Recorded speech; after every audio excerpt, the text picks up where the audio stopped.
Au menu de ce mercredi 24 janvier, la Golf passe par la case restylage, la première motocross de Ducati, la Dodge Challenger passe à 1700 chevaux grâce à Hennessy Performance, une fuite chez Jeep, l'histoire continue pour la WM P70 et le retour de l'Opel Frontera. Automoto Express, c'est parti!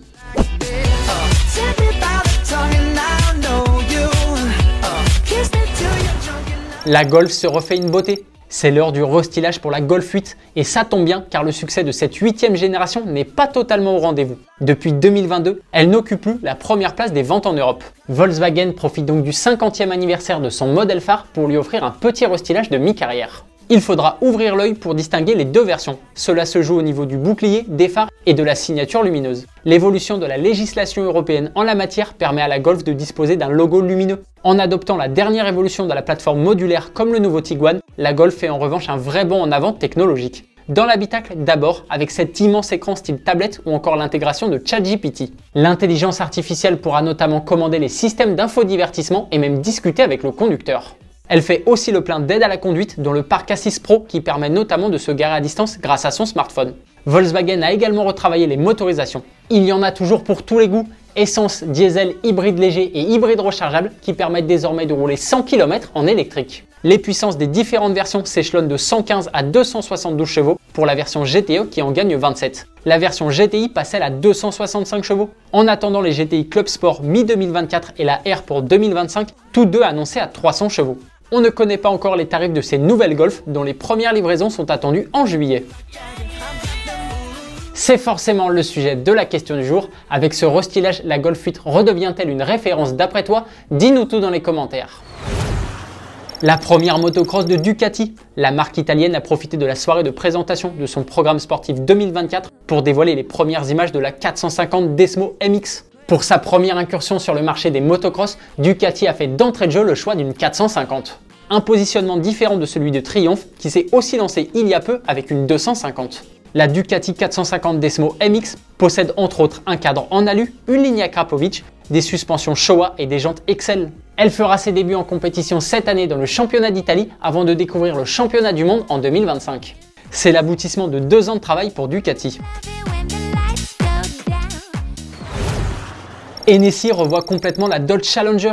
Si tu cherches une auto bien plus radicale que la Challenger SRT Demon 170, le petit constructeur texan Hennessy Performance a ce qu'il te faut. De base, la SRT Demon 170 est un monstre. Elle développe 1039 chevaux lorsqu'elle est alimentée au bioéthanol. Elle peut abattre le 0 à 100 km/h en seulement 1 seconde 7. Mais comparé à la dernière création d'Hennessy qu'il faut appeler Demon 1700 Twin Turbo, c'est un agneau.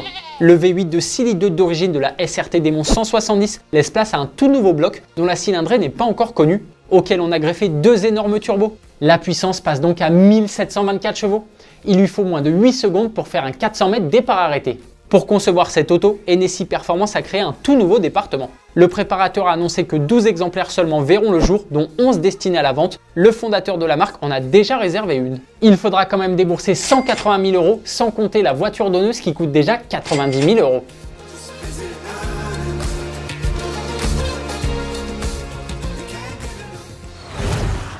Au 4e trimestre 2024, Jeep doit officiellement présenter le Wagoneer S, son grand SUV électrique. Pour faire monter la sauce avant le grand reveal, la firme américaine avait prévu plusieurs teasers, dont cette photo de la calandre. Mais l'un des responsables de la com de Jeep a fait une grosse boulette. Il a mis en ligne quelques photos du futur SUV électrique. Et même si elles ont été rapidement supprimées, le mal était fait. Le Wagoneer S sera vraiment très élégant. Il y a un petit air de ressemblance avec le Range Rover Velar. On ne sait pas grand chose pour le moment à son sujet, si ce n'est qu'il reposera sur la nouvelle plateforme STLA large du groupe Stellantis. Cette dernière est réservée aux véhicules d'une longueur comprise entre 4,76 m et 5,13 m de long.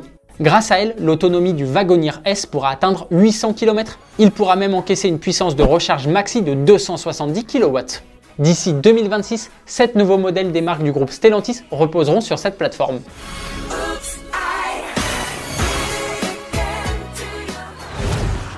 L'histoire continue pour la WM P70. En octobre prochain, pour les célébrations du centenaire du circuit de Linas-Montlhéry, les membres de l'association Velter Meunier Historique comptent bien faire rouler leur P70 pour la première fois. Un petit retour en arrière s'impose avant de t'en dire plus. En 2019, les membres de cette fameuse association se lancent le défi un peu fou de reconstruire à l'identique la WM P70 en se servant uniquement des documents d'époque. La P70, c'est un prototype de course du constructeur WM créé par Michel Meunier et Gérard Welter, anciens patrons du style Peugeot à qui on doit notamment la 205. Et le projet a bien avancé. La carrosserie a été moulée et ajustée sur le châssis, les circuits de refroidissement, le réservoir, le circuit d'essence ont été installés, tout comme le pédalier. Il leur reste encore quelques grosses étapes avant les premiers tours de roue. Ils doivent encore fixer la carrosserie sur le châssis et installer tout le faisceau électrique. Si tu veux en savoir plus sur ce projet de reconstruction titanesque, le prototype sera exposé à Rétromobile sur le stand de l'UTAC, le salon dédié aux véhicules anciens, la semaine prochaine. Le Frontera fait son grand retour chez Opel. Le constructeur allemand a dévoilé le nom de son futur SUV familial qui sera présenté courant 2024. Il répondra au petit nom de Frontera, un nom qu'Opel a déjà utilisé par le passé. Souvenez-vous, dans les années 90-2000, le Frontera était un vrai 4x4. C'était d'ailleurs le tout premier tout-terrain de la marque allemande. Opel n'a pas été très bavard au sujet du futur Frontera, on sait seulement qu'une version 100% électrique sera disponible dès son lancement. Il sera aussi le premier véhicule de la marque à arborer le nouveau logo d'Opel avec l'éclair scindé en deux. C'est le moment de revenir sur la question d'hier. On te demandait ce que tu pensais de l'apparition d'un nouveau circuit urbain en Formule 1. Et vous êtes consterné par cette décision. Vous pointez également du doigt le fait que l'Espagne aura 2 Grands Prix en 2026 et la France 0. Pour remédier à ça, Bati, tu mets au défi la maire de Paris de sponsoriser un Grand Prix dans la capitale. Automoto Express, c'est fini pour aujourd'hui. On se retrouve dès demain pour un nouveau numéro. Bonne soirée, allez ciao!